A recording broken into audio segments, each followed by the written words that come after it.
Over the years of aircraft development, many aircraft designs have brought their companies to the fore. For a time, the Vought company held a major role in fighter development. In this episode, we'll see the lineage of some of their designs.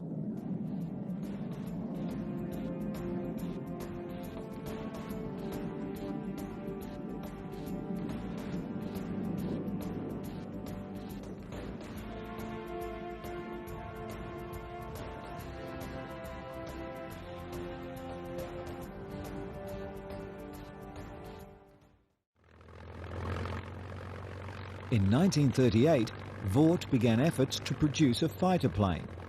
The advanced, powerful XF4U project became the outstanding Corsair I.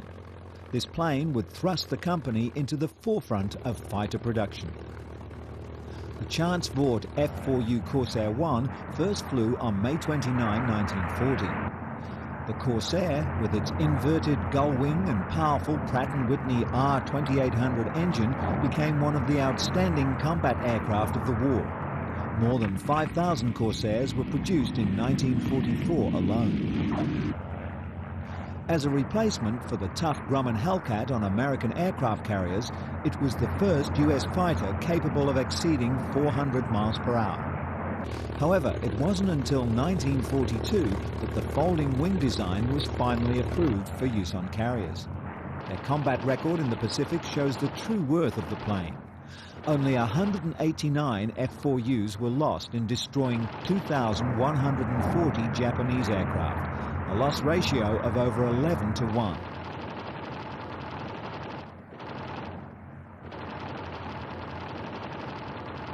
In the early 1950s, Vought was still producing the F4U Corsairs, which were being used heavily in the Korean conflict. Corsairs were used mostly for ground support, but Corsair pilots shot down 12 enemy aircraft, including a MiG-15 jet. The last Corsair, the 12,571st, was delivered in February 1953. And the last operational carrier landing of an F4U Corsair was made on the USS Valley Forge in 1956. Unfortunately, by this time, new jet engines were making their mark, and the F4U's load capabilities were beginning to show. Vaught's next venture with fighters came with the Naval contract. Issued on December 29, 1944, it was for a straight-wing carrier interceptor, the XF6U Pirate. By the time the Pirate was ready to go into production, the underpowered straight-wing 1944 design was obsolete, and its successor, the XF7U Cutlass, had been flying for more than a year. Only 30 aircraft were delivered, and these were used mainly for training. After World War II, a great influx of German aeronautical research data was gained by the US. Some work on tailless designs done by the Arado company offered great promise in high rate of climb and high top speed. The plane first flew in 1948, and the first F8U3 debuted in December 1951.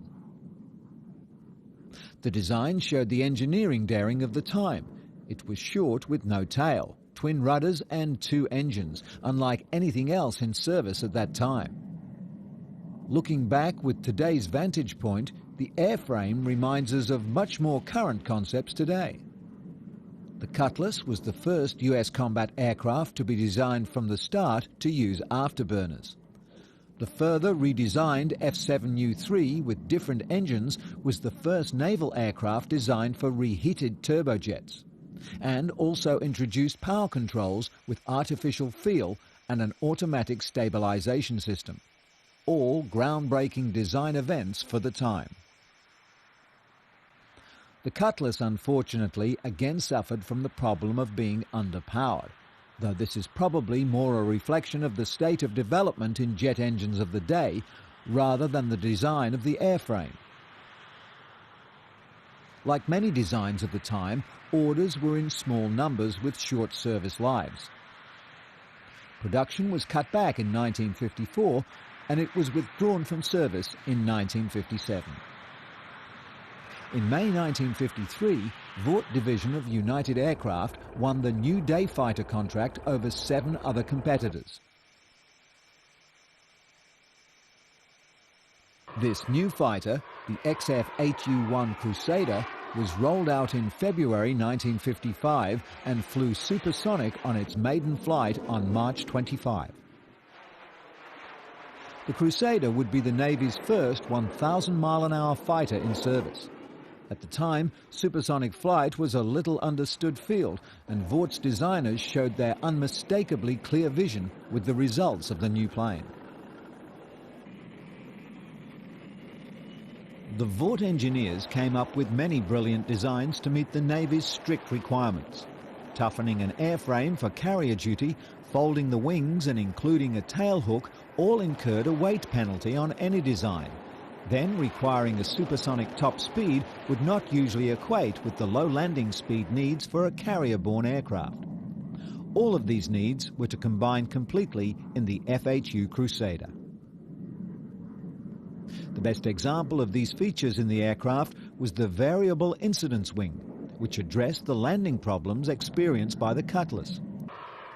On takeoff and landing, the XF8U's wing could be pivoted up 7 degrees, hinging on the rear wing spar and jacked up by a hydraulic actuator. The variable incidence scheme allowed the wing to assume a high angle of attack, reducing the approach and takeoff speed, while keeping the fuselage level and providing the pilot with good visibility. It also eliminated the need for the long nose gear assembly that had been one of the Cutlass's major weak points. In addition, the raised wing's center section acted like an air brake, reducing landing speed further. The airframe's concept was designed with the new area ruling scheme, in which transonic performance was improved by making sure all cross-sections of the airframe changed as gradually as possible. This provided minimum drag at and above the speed of sound. Many of the concepts proven on this aircraft are still standard on today's fighter planes. Today, the Crusader has a reputation that's hard to beat. It had outstanding maneuverability, excellent performance, and a very powerful attack. The armament section contained 4 20mm cannon with 144 rounds per gun. Behind the guns, on each side of the aircraft, was a launch rail for a single Sidewinder anti-aircraft missile. The aircraft was also fitted with a retractable rocket pack in the belly that stored 32 70mm unguided folding fin rockets. Later versions were strongly enhanced for the strike roll through target illumination radar and the addition of 2 removable underwing stores pylons for jettisonable Zuni rocket packs, or up to 5,000 pounds of unguided weapons. Though nearly half the fuselage was occupied by the large Pratt & Whitney J57 engine, the airframe's design would allow for long, unrefueled flights.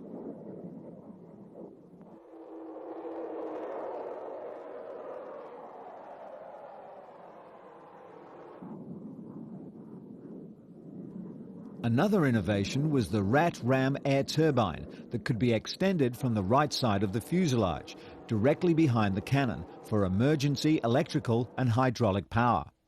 The Rat would prove very useful in practice, allowing many pilots to bring home aircraft that would have otherwise been lost.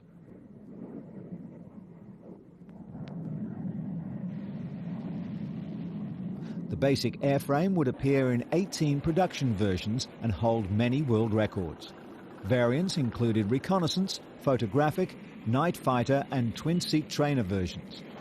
Future astronaut John Glenn broke the transcontinental speed record for the 2,445-mile trip between New York and Los Angeles in a Crusader on July 16, 1957.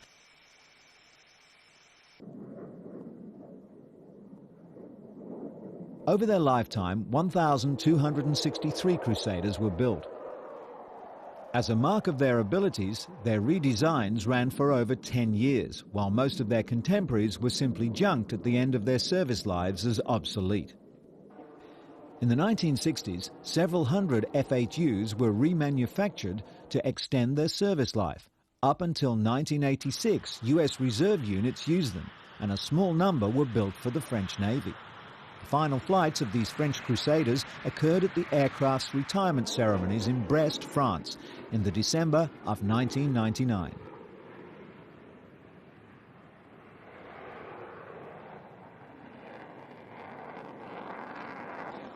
At Vought, during production of the Crusader, concepts were being brought up for its successor. In 1956, the Navy again called for submissions on an all-weather interception fighter. The company's entry was the XF8U3 Crusader III.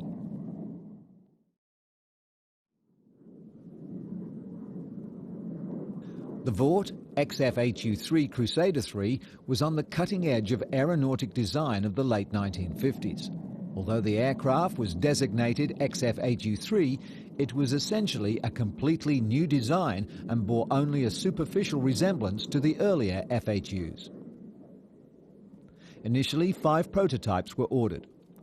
The Crusader III had the same general configuration as that of the earlier Crusader and kept the variable incidence wing. However, the XF8U3 was appreciably larger and more powerful. The fuselage was enlarged to accommodate a Pratt & Whitney J75 turbojet with a thrust almost 60% greater than the previous Crusaders. The lower chin intake was angled forward in order to accommodate its expected greater than Mach 2 performance. Perhaps the most distinctive feature was the use of a pair of large hinged ventral fins to enhance maneuverability, which were extended vertically downward when the aircraft was in flight. These fins were retracted to a horizontal position for landings and takeoffs.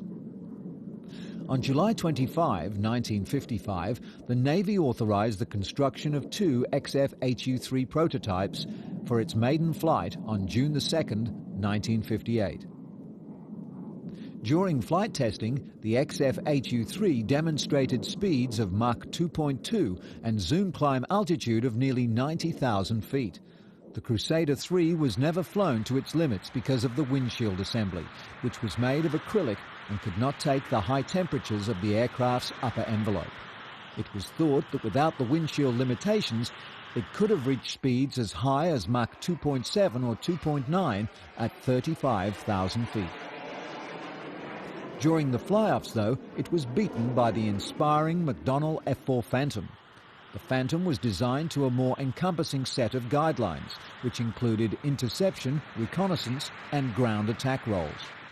Unfortunately, at that time, the military need was seen to be for 2 crew members and 2 engines, not the stunning interception performance of the Crusader III. The Vought development contract was cancelled in December of 1958. The limiting windshield was being redesigned when the contract was cancelled. Had it been accepted for production, the XF8U3 aircraft would have been the world's fastest jet aircraft in service, with a maximum speed perhaps approaching Mach 3. The aircraft was in every way exceptional, and it's a pity that no place could be found for it. The loss of the order was not only discouraging to the engineers, but a threat to the viability of Vought itself.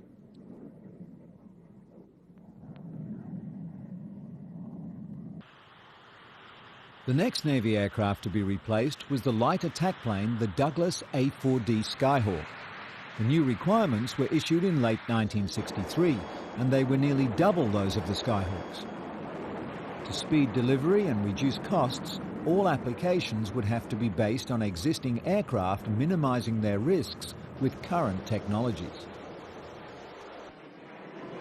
While the Navy was happy with the speed of their Skyhawks, they also realized that requiring more speed from the new plane would also mean a heavier, costlier plane.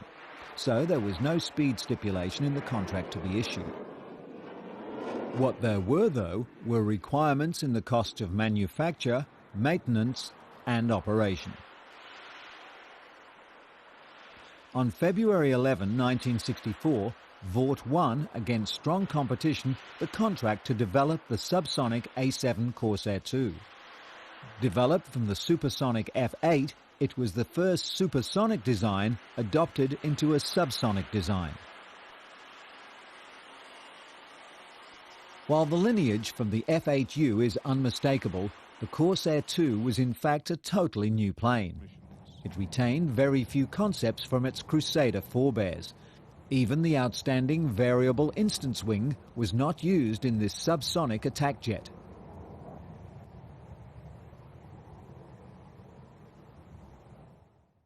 The original A-7s were powered by the Pratt & Whitney TF30 turbofan. They were equipped with multi-mode radar, and the aeroplane armament was one 20mm M61 multi-barrel cannon, plus up to 15,000 pounds of mixed stores carried externally on 6 underwing stores pylons.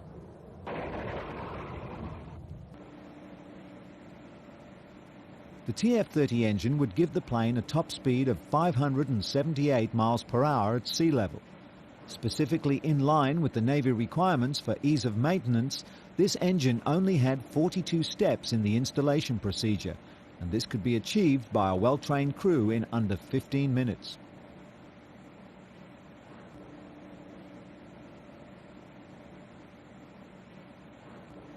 All of this was precisely fitted into a specifically built airframe for the Navy's light attack role. The A-7 first flew on September 27, 1965, 4 weeks ahead of schedule, and was adopted by the Air Force and Navy. Vought was once again making Navy planes at full speed. A-7 production eventually totaled more than 1,500, including exports, when completed in 1982.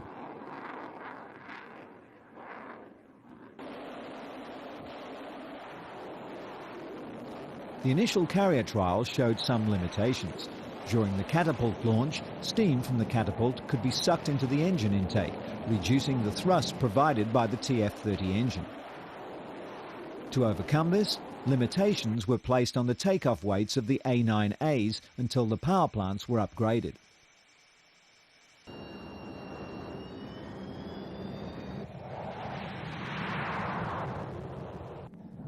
In spite of the engine limitations, the Corsair was needed for the Vietnam conflict.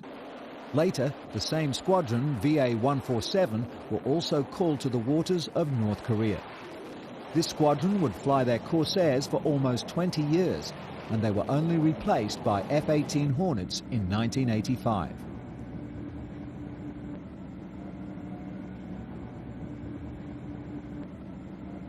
These were, for their time, the best light attack aircraft ever produced.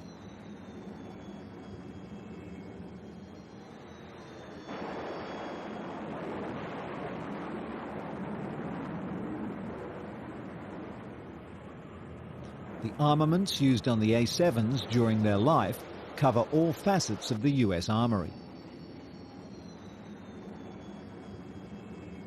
For attacks on surface-to-air missile sites, Shrike missiles could be used. For structures, 500-pound bombs could be employed.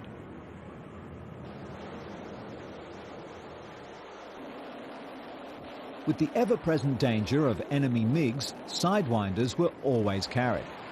Aside from the little plane's toughness, it was also known for the precise, accurate delivery of all its weapons.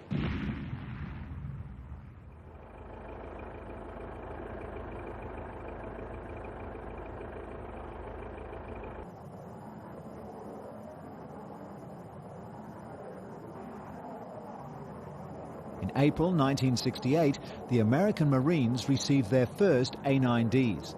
These were the first US Army subsonic fighters in 15 years. They were used not only in their attack role, but also in search and rescue missions. During the Vietnam conflict, one of these Corsairs stayed airborne for over 9 hours.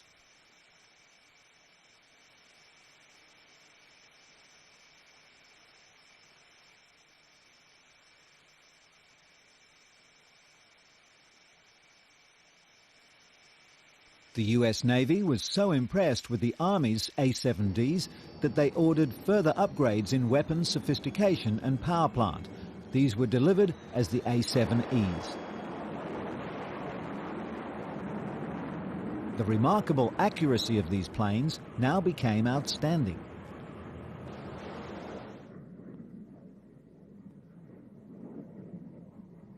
The A-7E's missions in conflicts eventually totaled more than all of the previous models combined.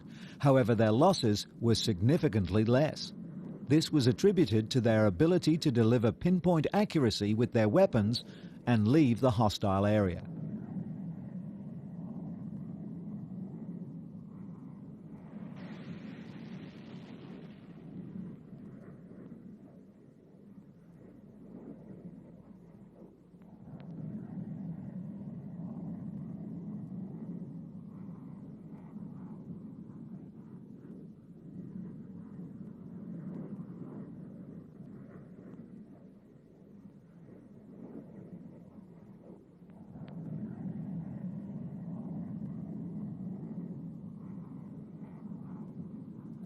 Unfortunately for Vought, very few other nations purchased the Corsairs. Only Greece and Portugal outfitted their air forces in small numbers of these outstanding planes. The Greeks with retrofitted A-7Es as A-7Hs, and Portugal with ex-US Navy A-7As.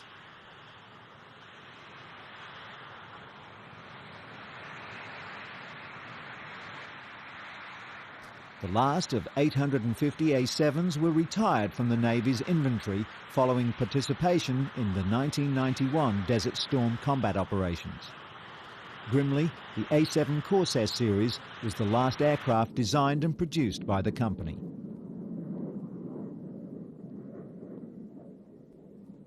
During this period, the company had also developed many other weapon systems and helicopters in association with Sikorsky.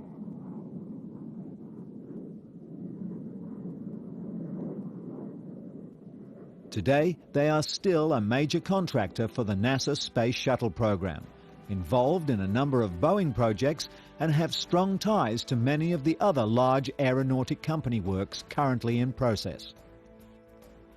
It should be with pride that they look back on their fighter development years. Very few other companies have produced such excellent aircraft over such a period.